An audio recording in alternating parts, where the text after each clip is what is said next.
Hi everybody, it's Brittany. So homeopathy is not known for using the safest substances in the world, although it is ironically known for being an incredibly safe medicine. So how can this be? So homeopathy uses a lot of things that are considered traditionally poisons, like arsenic or mercury or ignatia, which is a plant known for its very high level of strychnine. And so actually, it's funny, I love a good mystery, and in particular, I love a good Agatha Christie mystery. And Agatha Christie always writes murder mysteries where people die of poisonings, and she had a lot of knowledge about different poisons. And it is funny how often I'm able to tell what poison it was because I know homeopathy. I'm like, oh yeah, that's an arsenic poisoning for sure. Oh, that was a mercury poisoning for sure. Or that was a strychnine. Like it's a little bit of a weird, scary skill of mine now. Anyway, so that begs the question of how we use these substances safely. How is it that we've gotten such a reputation for having such a safe medicine when we use such unsafe remedies? Basically, the short answer is that this is why homeopaths use very high dilutions, which is the most controversial thing in the homeopathic profession. I think not within the profession, but the thing that makes a lot of other professions sort of raise an eyebrow at homeopathy, because we use such high dilutions. But because we use high dilutions, we're able to use all of these sort of toxic substances in a very safe and medicinal way. So for those of you who may not be aware, homeopathic remedies are prepared by diluting the original substance down many, many times. This can be 10 times, this can be hundreds of times, this can be thousands of times, like thousands of times.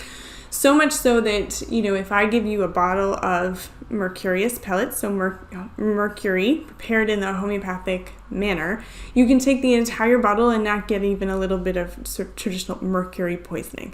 You will be fine. Okay? You won't die. Like, it's fine. But this has always raised the question of how can we dilute something down so many times and still have it have an effect on the body? This is why a lot of other professions argue that homeopathy is only placebo, is because we do these super crazy dilutions. Now, I'm not about to tell you why they work, because I don't know why they work. A lot of people have a lot of very fancy theories. There's a lot of really interesting research out right now, but none of it's conclusive. I don't really know why they work, but I know that they do, and that's all I really care about. And there is a lot of research that does show that things prepared in this way do have physiological effects, although the exact mechanism of how and why is still quite unknown. Although, like I said, there's a lot of theories with the varying amounts of good research behind them. So you might wonder how homeopathy got into the practice of using these high dilutions. So homeopathy as a profession was founded by Samuel Hahnemann a couple hundred years ago. At his time, the things that were traditionally used as medicines were things that are highly toxic. Arsenic and mercury as prime examples. But they were used in sort of scary doses. Like, you were given mercury for syphilis, but you could die of mercury poisoning or you die of syphilis. It's just like, I don't know, which one would you prefer, really? I don't know. But so Hahnemann was used to thinking of these things as medicines, and he was a practicing doctor at the time, so he saw their value as medicines, but he obviously didn't love poisoning his patients. So he just over time started diluting down more and more and never found a decrease in their medicinal effect. In fact, he found that people would get better faster and without the side effects of the poisonings that would happen if you used a really high dose of these substances. So then by convention, the homeopathic profession just continued using his dilutions. So then you might wonder why we haven't, in the past couple of hundred years, substituted some of these more toxic medicines with something sort of quote-unquote safer. And the answer is really twofold. First of all, we have an incredible amount of data on these substances, even the toxic ones, on how to use them effectively and how to use them safely. And then the second is that every single thing in the world has its own set of medicinal effects, right? So the effects of mercury are very different than something else. Mercury is singular in its effects. So we can't really just substitute something that's sort of like mercury but more safe, theoretically. And like I said, we have hundreds of years of success using these high dilutions in a very, very safe way, which is why homeopathy as a profession has gotten this reputation for being an incredibly safe and gentle medicine, despite the substances we use. And if you think about it, something being toxic actually just means it has a really strong effect on the body.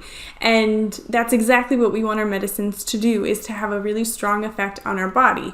What something being toxic means is it just means we have to be very careful about dosing, which of course is how these dilutions came up in the beginning, right? Like Hahnemann just wanted to use these substances that were clearly very helpful from a medical standpoint, but he wanted to be able to do it in a safe way, and he developed this dosing strategy where we can use these substances in very safe ways. We've used them with pregnant women and babies and women when they're breastfeeding. We've used these remedies and people get better without getting any of these poisoning symptoms.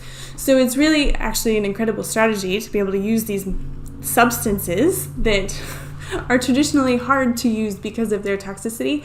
We can use them in a very, very safe way. So the short answer is no, your remedy is not toxic. You can take the entire pill bottle at one time and you will not get poisoned. And to be honest, I have a lot of people in my practice who tend to react very strongly to medicines in general. They get a lot of side effects from conventional medications or from supplements, and they do very well on homeopathy. It's a very gentle medicine. The doses that we use are far, far, far below the toxic dose of any of the substances we use.